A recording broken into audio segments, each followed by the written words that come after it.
I'm sure you think that vacation is fun and packing is not. It's Leah, your professional organizer, giving you hacks, inspiration, and reviews to help you get and stay organized in your home and on your vacation. I'll leave the links to all my social media handles down below because I give you a little something different on each of the platforms.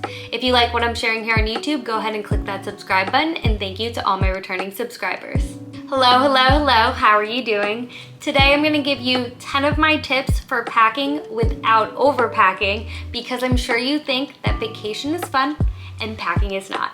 So let's get into it. Tip 1, pick your travel bag or bags. There are two types of people. There's the person who has a lot of travel bags because they share their travel bag reviews online with everyone, and then there's the person who has a well-curated selection of travel bags. Okay, so those aren't really the two types of people, but I'm not a fan of an option in between, so I'm assuming that you picked to be on the side of things where you have a well-curated selection of bags, and if you need a video on how to narrow down your collection, let me know in the comment section down below. So, when you booked your flight, you selected the bags that you're bringing on your trip. Do you have a carry-on allowance? Do you have a checked bag allowance? That's probably your suitcase. Everyone gets a personal item, whether you have booked basic economy and it's the only bag that you'll be bringing, or you're gonna be carrying it on top of your suitcase.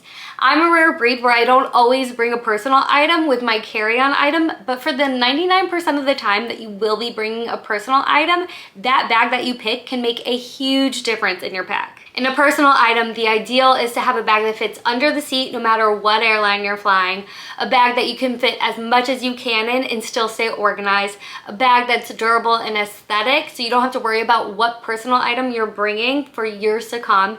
And for all of that, one of my favorites, regardless of them sponsoring this video, is this bento bag from Nomad Lane. You've seen me packing it before for Spain, and now it has a new facelift. Let me know if you want me to make a specific video on the new updates, but to give you a peek inside, it opens in the middle like a suitcase. One side is an open space that you can access from the inside or from the top of the bag, and the other has these top access pockets that go into it for toiletries and electronics with custom pouches for both included. There are two laptop and tablet sleeves in the center, a front pocket with a key leash and other little pockets, a zippable trolley sleeve in the back, a cell phone pocket on top of that, and a water bottle pocket on the side. I mean, I'm out of breath telling you all the organizational features that this bag has, so it definitely checks off a ton of boxes. And of course, I'll leave you my link so that you can get 10% off and you can check out this bag if it sounds like it could be the perfect personal item for you. Tip 2, start planning your pack in advance. A sure shot way to overpack and not fit into your limited bag allowance is to leave packing to the last minute. Once you've booked your flight, you know where you're going, and a lot of you use this as an excuse to go shopping online, in store, in your friend's closet. Maybe during your normal day you put something on and you're like, I should really wear this on my trip. So instead of forgetting what you bought 2 months ago or your intention to wear something that you already own, open up your notes app, create a new note, write down XYZ destination packing list, start adding to that list, and circle back a week before your trip and then fill in the blanks. Tip 3, check the weather. In advance of your trip, you can Google what the weather is typically like in the month that you're traveling. Closer to your trip, you can check the 10-day weather forecast and weather updates in that window leading up to your trip. So, for example, if it's raining, you probably want to bring a small umbrella and closed-toed shoes that you don't mind getting dirty, and leave behind white pants, especially if they drag on the floor. Tip 4, plan outfits to your itinerary. You don't want to waste time on your trip figuring out what you're doing or what you're wearing, so again, plan in advance. The options girlies only need options because they're not comfortable in what they're wearing for what they're doing. So match your outfits to your plans. Tip 5, if something's tight at home, it's going to be even tighter on your vacation. I'm pretty certain I'm in the majority when I say that I am bloated from day one of vacation until the day that I come home. I will never understand those people that are like, oh, look at me in Italy eating pasta and gelato and losing weight.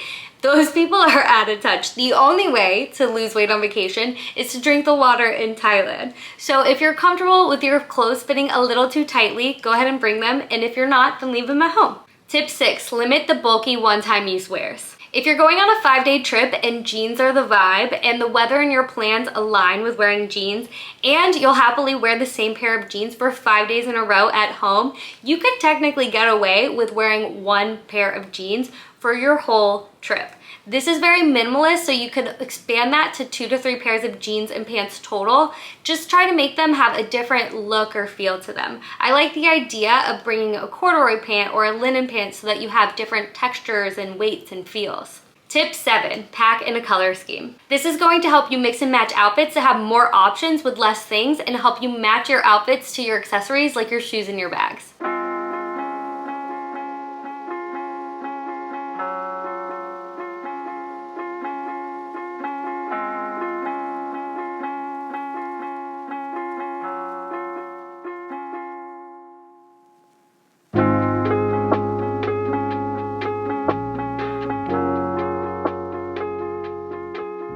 Tip 8, bring 3 pairs of shoes. This includes the pair of shoes that you travel in, so you should really try to make that a pair of shoes that you can rewear on your trip.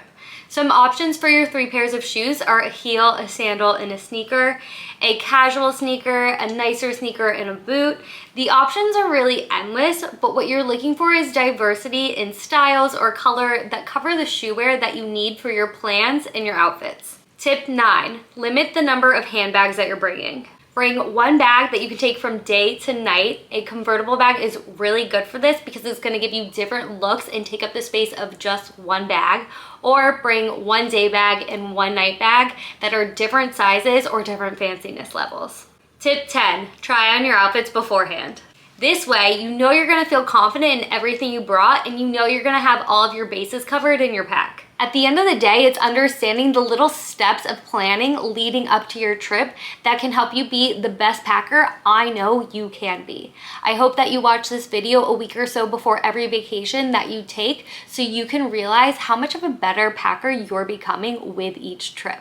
And if there's any other areas of packing you'd like tips on, let me know. If you liked this video, I appreciate you taking a second to hit the like button and leave a comment, and I'll see you guys next time.